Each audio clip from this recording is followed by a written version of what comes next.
22 साल बाद संसद में फिर से घुसपैठ। स्मोक बम के साथ नारेबाजी करते घुसे दो युवक, मच गया हड़कंप।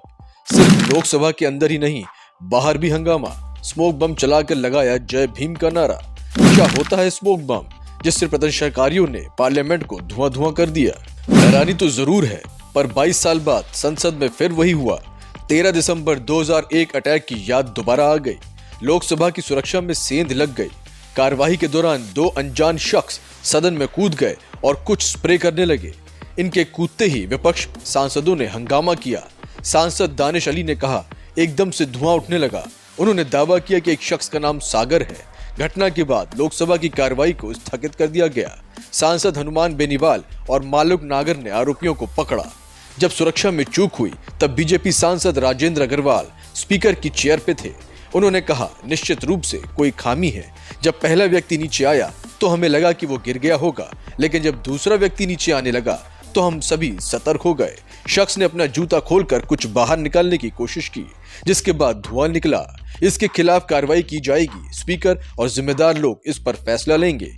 ये सब तब हुआ जब रक्षा मंत्री राजनाथ सिंह भी सदन में मौजूद थे। जब सदन की सुरक्षा में ये दो शख्स कूदे, उसी वक्त सदन के बाहर भी सुरक्षा कर्मियों ने दो लोगों को गिरफ्तार किया है। ये दोनों सदन के बाहर प्रदर्शन कर रहे थे और वैसे ही कलर स्प्रे उनके पास भी मिला है। इनमें से एक महिला भी थी जिसका नाम नीलम बताया जा रहा था। वहीं दूसरे शख्स का नाम अनमोल शिंदे है। दोनों भारत माता की जय, जय भीम, तानाशाही नहीं चलेगी जैसे नारे लगा रहे थे। जब पुलिस ने दोनों को हिरासत में लिया तो दोनों चिल्ला रहे थे कि उनकी बात नहीं सुनी जा रही है। यह घटना संसद भवन के बाहर और ट्रांसपोर्ट भवन के सामने हुई है। दिल्ली पुलिस ने कहा कि इन दोनों को पार्लियामेंट स्ट्रीट पुलिस स्टेशन लाया गया है। दिल्ली पुलिस के साथ साथ इंटेलिजेंस ब्यूरो की टीम भी इनसे पूछताछ कर रही है। समाजवादी पार्टी की सांसद डिंपल यादव ने कहा, जो भी लोग यहाँ आते हैं, चाहे वे मेहमान हो या पत्रकार, वो टैग नहीं रखते हैं। इसीलिए मुझे लगता है कि सरकार को इस पर ध्यान देना चाहिए। मुझे लगता है कि ये पूरी तरह से सुरक्षा में चूक है। वहीं कांग्रेस सांसद कीर्ति चिदम्बरम ने कहा कि अचानक 20 साल बाद दो युवक दर्शक दीघा से सदन में कूद पड़े और उनके हाथ में कनस्तर थे। इन कनस्तरों से पीला धुआं निकल रहा था। उनमें से एक अध्यक्ष की कुर्सी की ओर भागने की कोशिश कर रहा था। वे कुछ नारे लगा रहे थे। ये सुरक्षा में बड़ी चूक है। कांग्रेस के नेता अधीर रंजन चौधरी ने कहा, दो युवक गैलरी से कूद गए और उनके द्वारा फेंका गया जिस गैस से निकल रही थी, उन्हें सांसदों ने पकड़ लिया। सुरक्षा कर्मियों ने उन्हें बाहर निकाला। यह निश्चित रूप से एक सुरक्षा उल्लंघन है, क्योंकि आज हमने 13 दिसंबर 2001 को संसद पर हुए हमले में अपने प्राणों की आहुति देने वाले लोगों को पुण्यतिथि भी मनाई थी।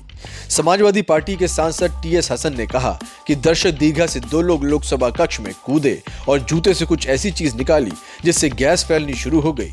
ये गैस कैसी थी? ये कोई जहरीली गैस तो नहीं थी। हमें संसद की सुरक्षा में गंभीर खामी नजर आ रही है। इस तरह से तो कोई जूते में बम रखकर भी आ सकता है। एसटी हसन ने कहा कि इस तरह की सुरक्षा चूक पर आगे ध्यान देने की जरूरत है। संसद की सुरक्षा में चूक की यह घटना 2001 में संसद पर हुए आतंकी हमले की बरसी के दिन हुई है। आपको बता दें कि पाकिस्तान के आतंकवादी संगठन लश्कर-ए-तैयबा और जैश-ए-मोहम्मद के आतंकवादियों ने 13 दिसंबर 2001 को भारतीय संसद परिसर में हमला किया था और गोलियों की तड़तड़ाहट से देश सहम उठा था। इस आतंकी हमले में दिल्ली पुलिस के कई जवान समेत 9 लोग शहीद हुए थे। हालांकि कुछ सुरक्षा बलों ने 5 आतंकवादियों को मार गिराया था। संसद में कोई आम नागरिक कैसे जा सकता है? उसको संसद का पास कैसे मिल सकता है? आइए ये भी जान लेते हैं। पास बनवाने के लिए एक फॉर्म भरना होता है। ये फॉर्म CPIC लोकसभा के रिसेप्शन ऑफिस से लिया जा सकता है या फिर लोकसभा की आधिकारिक वेबसाइट www.parliamentofIndia.nic.in से डाउनलोड किया जा सकता है। इस फॉर्म का प्रिंट आउट लेना पड़ता है। उसके बाद इसमें मांगी गई डिटेल जैसे आवेदन करने वाले का नाम, पिता का नाम, उम्र, प्रोफेशन, लोकल और परमानेंट एड्रेस आदि की जानकारी भरनी होती है।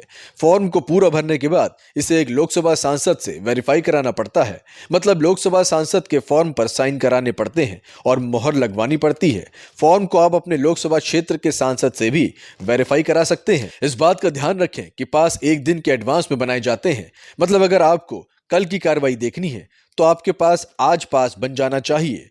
10 साल से कम आयु वाले बच्चों को इसके लिए इजाजत नहीं दी जाती है। पास में टाइम दिया गया होता है कि आप कितनी देर तक कार्यवाही देख सकते हैं। संसद में आम लोगों के लिए अलग से व्यवस्था की जाती है। Bureau report.